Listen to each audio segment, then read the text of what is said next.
Branding is the first and the most important aspect of starting a business. It's extremely important that you pick a right brand for your business. Have the big picture in mind, right? If you're going to be starting a business locally, you still have to think that your idea is to grow this business nationwide and hopefully globally. So don't pick a brand that's localized. For example, has a city name on it, or has a street name on it, or has even a state name on it. You want to pick a brand that is recognized throughout the country. Okay, and hopefully even globally recognized. Now there are certain cities, like for example Miami, New York, Los Angeles, that have that global feel to them. So it's known and it's actually customary to see some of the big brands have those type of names associated. For example, California Pizza Kitchen. And the more important part of this whole thing is to pick a brand that allows you to go global. Now, as you pick these brands, there are certain things that you have to check into, right? Number one, you want to make sure that the domain name for that particular brand is available. That's probably the most important thing before that brand is selected.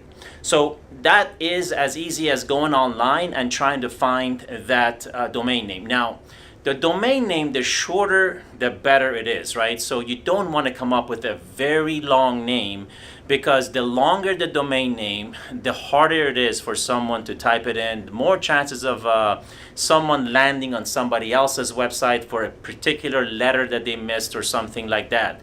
So it's extremely important that, again, as you pick your brand, it's a short and sweet name because it's associated with that domain name, right? So now that you have the domain name, and hopefully a .com, even though it's difficult to find a .com these days, but you want to come up with a .com version of your website. Obviously, Google is a lot more friendly when it comes to search engine optimization to .com domains, or extensions, should I say.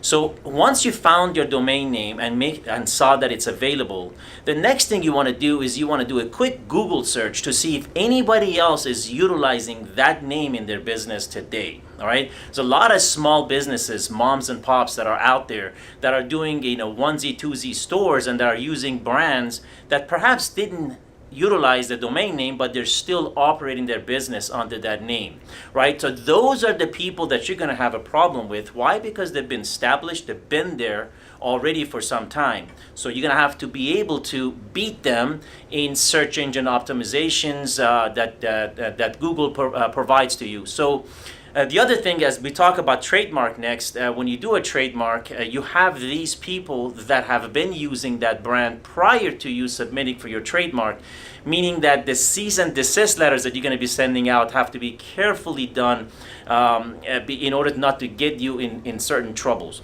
So that leads us to trademark. Trademarking is the next step of your branding, right?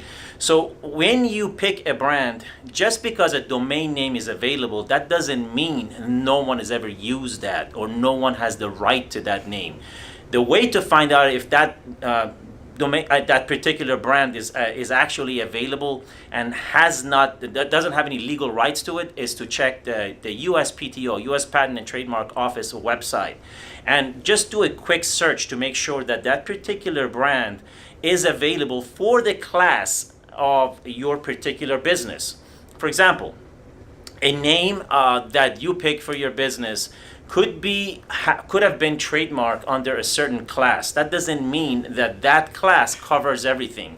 If you're doing a restaurant and that particular brand is taken for for example, a gym, that doesn't mean a restaurant name isn't available. So be careful that you pick the right branding on the USPTO's website. So now that you have checked the trademark, you have checked the domain name, you have done a Google search to make sure that those particular companies, small mom and pops that are out there, are limited numbers that are using this name, then you're clear to proceed with that brand. Good luck.